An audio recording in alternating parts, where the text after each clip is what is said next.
My name is Pippa Catterall, as Chris said, and I was here until last month for 2 months on a Sassoon fellowship working on the papers of Harold Macmillan, and we've got a display of his work in front of us. Now, I was asked to talk about the really small subject of the 2024 British general election in the context of Harold Macmillan's papers in 10 minutes.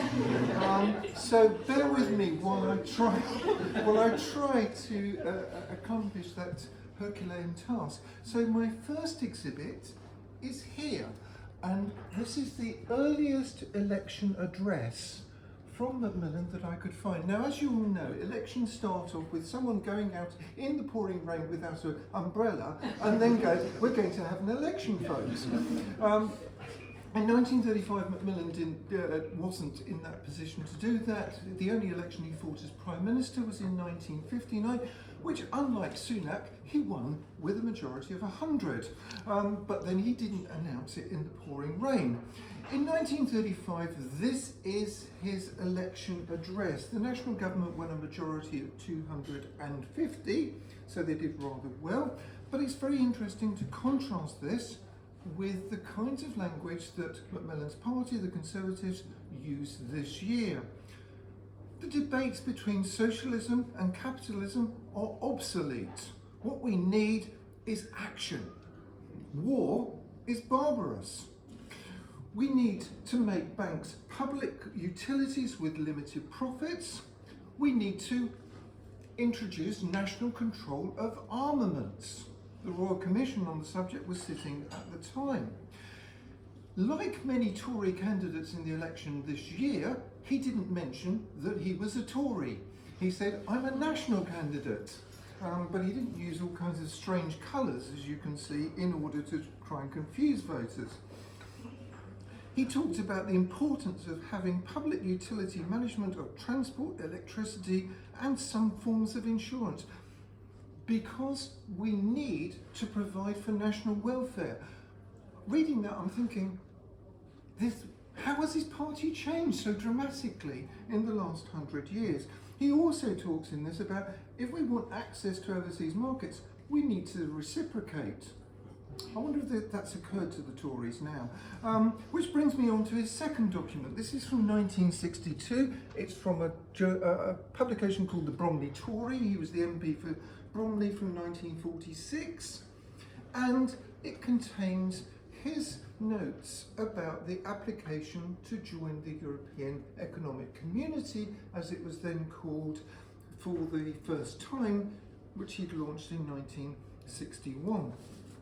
And the quotation I want to give you from this is, for myself, I am absolutely sure that Britain will best serve herself and the European Economic Community, and indeed the whole world, if we join Europe. To do so is not to go back on our traditions, it is to fulfil our destiny. In the process, we can offer to our young people that sense of adventure and that field of service for which they instinctively long. Instead, of course, Sunak said, let's have national service. Whereas Macmillan got rid of national service in 1961. So you have a complete contrast there. And of course, in an election, you have issues which come up, which get highlighted, and issues which get buried, like Europe in this instance. So the election starts, and you have to make speeches.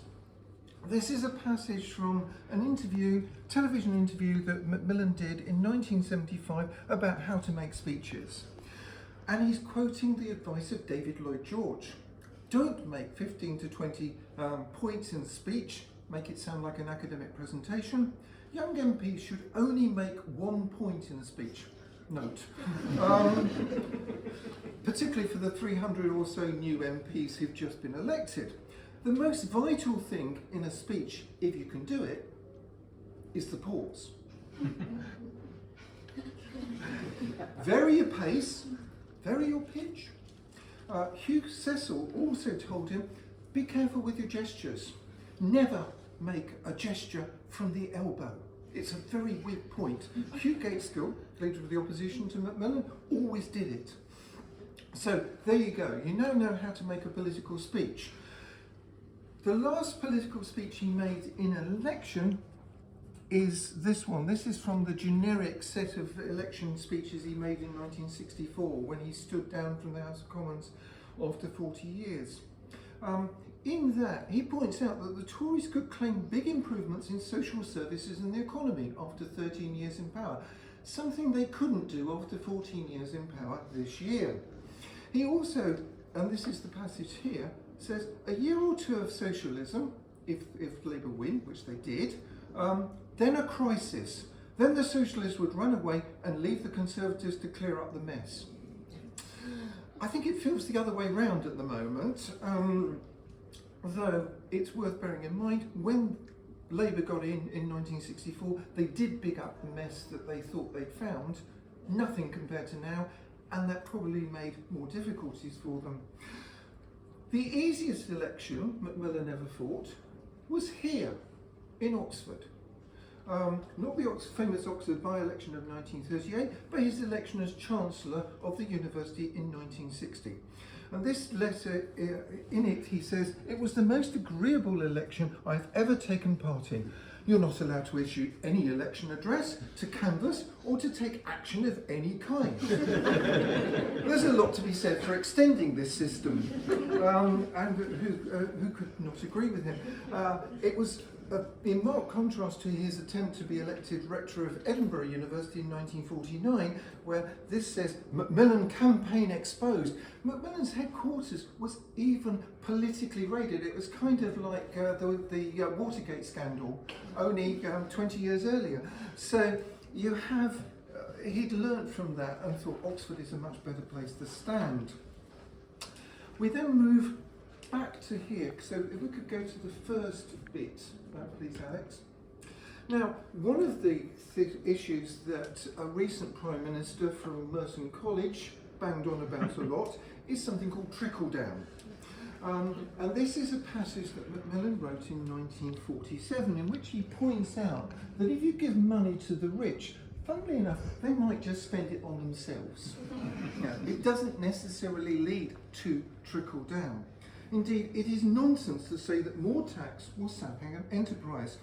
What the man of enterprise, and Macmillan was of course one of the few political businessmen, the only one worth encouraging, really values is his power and freedom not to consume but to develop his business, and this would remain intact, indeed be increased, by the lightening of the general load of parasitic spenders. Well, enough of parasitic spenders. Let's turn to his advice about how to avoid these kinds of people. This is a passage from his speech at the centenary of Malvern College in 1965, in which he quotes the advice from an Oxford Don when he came up here just before the First World War. This man told him, "Nothing you learn from me will be of the slightest practical use to you. Save only this: if you work hard and pay due attention to your studies, you should, in afterlife, be able to tell when a man is talking rot." Which brings us on to the only correspondent I could find in the Macmillan papers who actually stood in the 2024 election. Happily he lost, and his name is Rees-Mogg. Almost the last political engagement Macmillan did was to go to his old school, a place called Eton College, at the behest of Rees-Mogg, who had written to him to say, "I'd like to start a society in your honour called the Stockton Society." Macmillan by then was Earl of Stockton. And afterwards, after Macmillan had gone and spoken, Rees-Mogg wrote to him, "Everyone I've spoken to about the meeting has told me that they were most interested in your vision of the future and greatly amused by your many jokes, especially the one about the dinosaur." Well, of course, Rees-Mogg ought to know dinosaurs when he's talking about them. So I only have two to go. When you've won an election, as Macmillan did in 1959, you have to set up a government. And sometimes you can get it right and sometimes you can get it wrong. One of the things which is noticeable about the new government is lots of women in it, lots of diversity and so on. Not the case in 1959. This is a letter from Irene Ward, a Tory MP, to Macmillan on the 26th of October 1959. I think your junior appointment's a disaster. As for what you've done to women, I am enraged. 3 tiny appointments at the bottom. Eventually, one of the new women MPs elected in 1959 did get a junior appointment 2 years later. You may have heard of her. Her name was Margaret Thatcher. I'm going to finish off now on a darker note, not least because I can't play music. I've heard people do music here a lot of the time, but I wanted to finish off with a poem. And it's a poem which reflects upon the rise of populism, as we can see in the Republican convention at the moment, as we've seen in France, as we saw with some of the people elected this year. And it's worth thinking about. It comes from New Britain in February 1934. It's by William Jeffrey. The fire is over. Blackened pages lie upon the street like bodies of dead crows.